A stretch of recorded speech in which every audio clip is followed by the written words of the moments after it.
Bismillahirrahmanirrahim. Të falemderojmë o Zoti ynë. I lartë je ti, e lartë është madhëria jote, nuk ka të adhuruar tjetër përveç teje. Musa a.s. tha, ja Allah, po du me të pa. O kalam Allahi Musa të klima, dhe foli Musa a.s.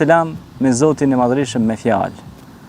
Një ngjarje shumë interesante, një histori mjaft me kuptim dhe taban, me peshë shumë të madhe.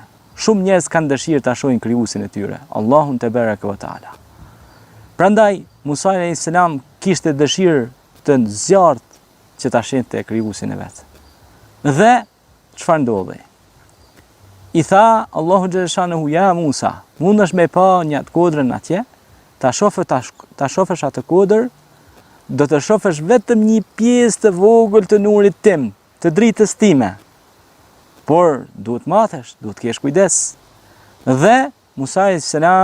u kthy ta shifte atë kodër dhe pa vetëm një detaj të vogël të nurit dritës të Allahut të madhërisëm. Dhe i ra të fikët, humbi fare, sepse fuqia e Allahut është madhështore. Wallahu azizun hakim. Allahu është i fuqishëm, i urtë i Allah. Ai është krijuesi ynë.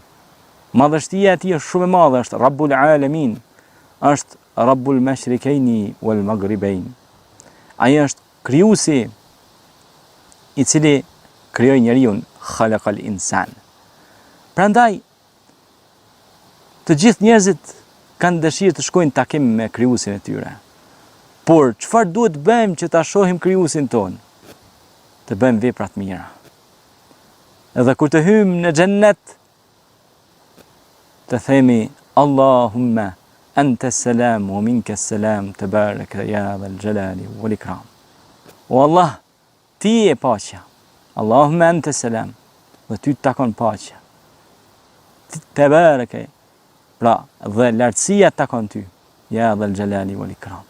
O më i ndershmi, o më i lartë i Allah.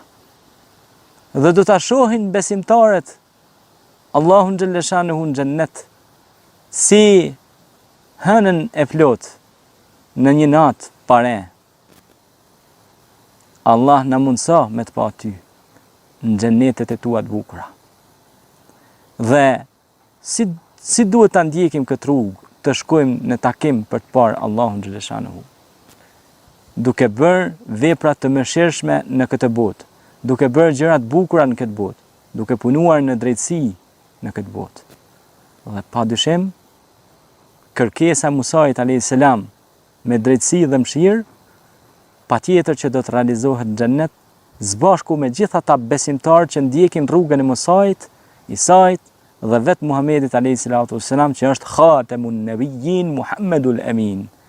Prandaj gjithë ata besimtarë që ndjekin këtë rrugë të përkushtuar në këtë rrugë fisnike, këtë rrugë të dëlirë, këtë rrugë të çiltër dhe të pastërt, patjetër që do të ndriçohen dhe Zoti do t'ju jap mira në këtë botë dhe në botën tjetër padyshim.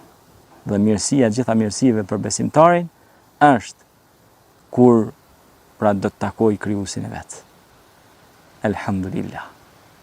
Allahu e shpërblet, faleminderit. Selam aleikum.